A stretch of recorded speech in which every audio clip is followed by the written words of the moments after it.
동력 글밭 10월 22일 목요일 윤석열의 길. 어제 김봉윤의 두 번째 옥중 편지가 나왔습니다.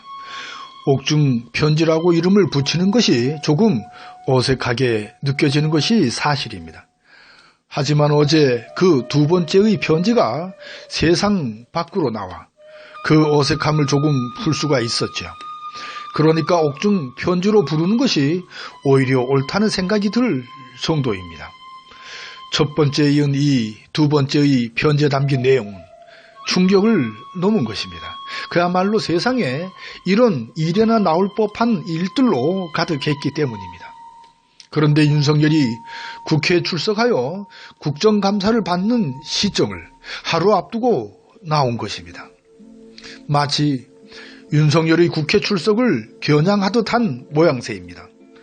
감옥에 있으면서 14쪽에 달하는 자신의 입장을 담은 편지가 이어서 쓰여진 것입니다. 그리고 이 편지가 감옥 밖으로 이어서 전달되었죠. 어떻게 이런 일이 가능한지 그쪽 사정을 잘 모르고 있는 저희고 보면 그저 의아할 뿐입니다. 김봉현은 자신은 정치에 관심도 없고 보수에 가까운 사람이라고 스스로를 밝힙니다. 이것은 자신을 정치적으로 적극 이용하고 있는 세력들에 대한 강력한 경고처럼 보입니다. 그 세력은 검찰과 언론으로 보입니다. 이렇게 옥중 편지를 내놓은 것은 바로 자신의 억울함을 호소하고 있다는 사실입니다. 그리고 이어서 사건을 만들어가는 검찰의 민낯을 그대로 폭로하고 있습니다.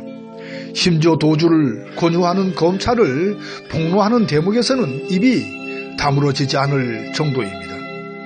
그러니까 도주 권유와 그 방법도 알려준 점으로 보아 검찰은 몸통과 연결된 듯이 보입니다. 여기에 직접 문제가 되고 있는 것이 바로 라임 옵티머스 금융 사기 사태입니다.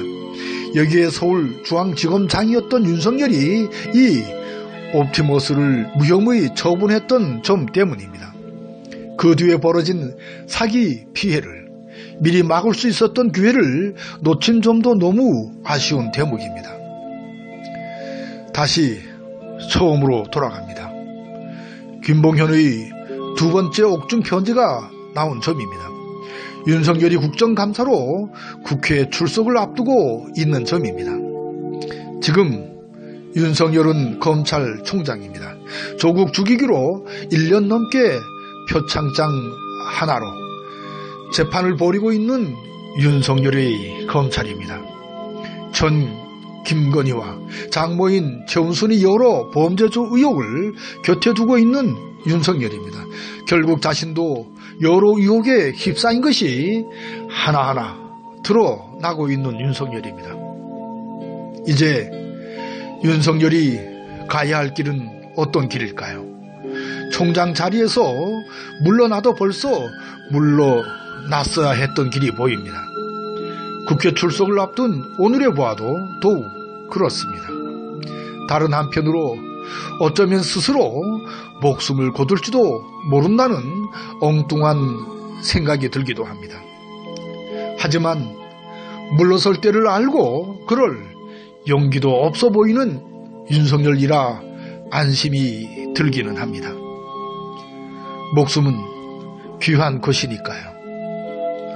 어두컴컴한 목요일 새벽은 어느새 밝음으로 채워졌네요.